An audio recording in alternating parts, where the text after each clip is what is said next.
You ever want a racial stereotype of a native, dressed in barely any clothes, with literal red skin and a feather in her hair band to give you some sloppy toppy?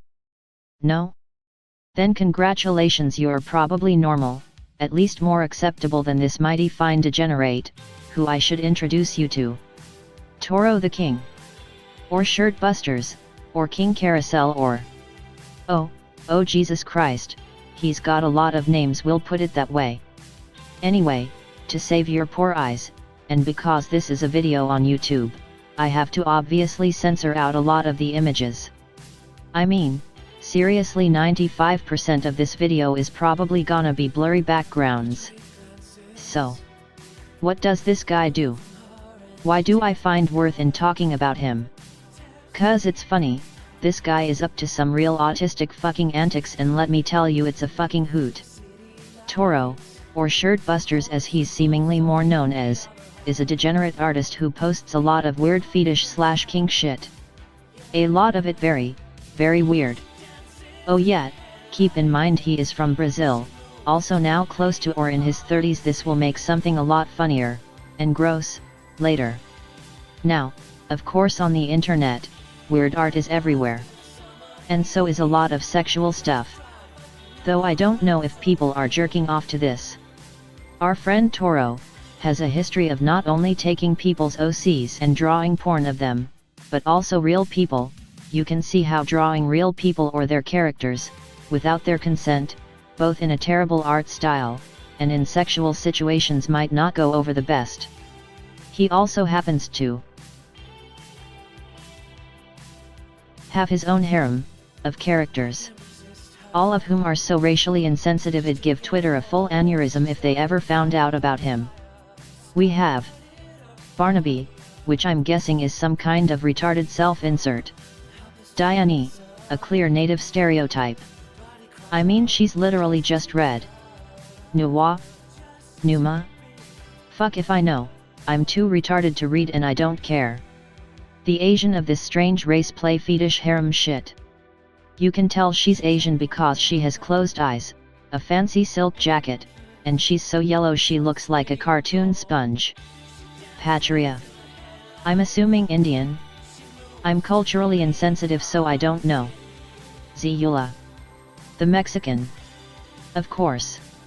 You can tell she's Mexican thanks to the big hat. And Zinzi, who is just black. She's very clearly black because of her facial features, and her big afro.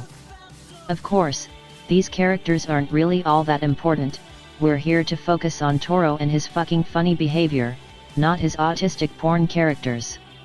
But they're also funny, you can't help but crack a laugh at how fucking dumb this is. So what beyond some silly and or possibly offensive characters, what does Toro do? Well, he threatens other artists. For whatever reason.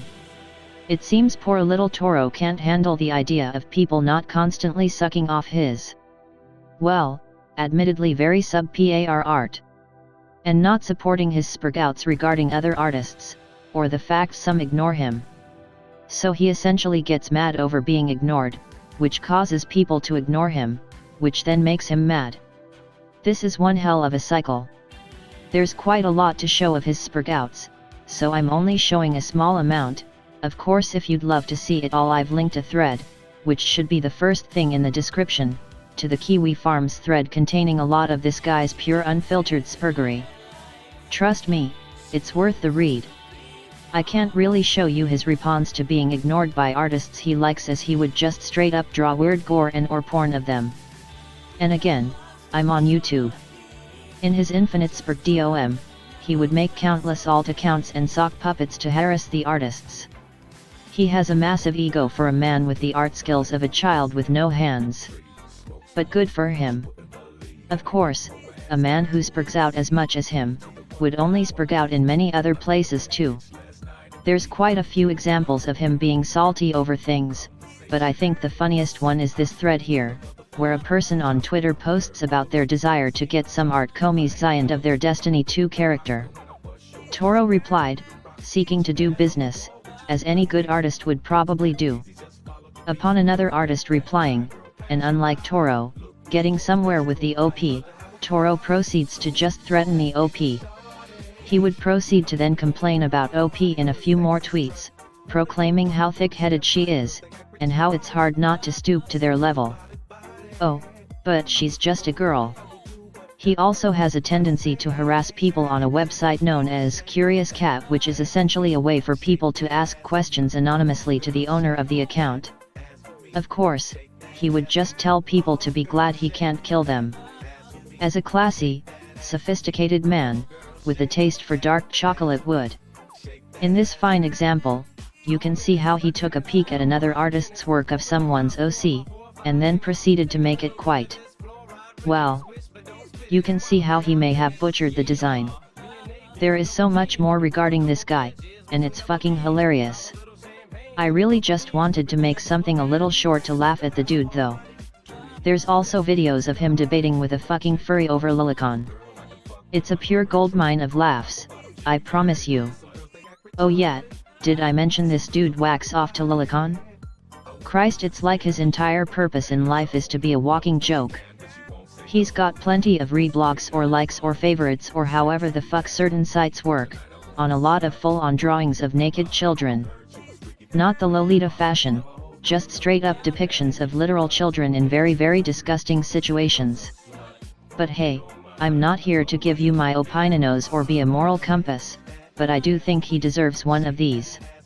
All in all, we've learned our buddy Toro here, is fucking insane. And it's fucking hilarious. And gross, but mostly fucking hilarious. Anyway, that's all from me.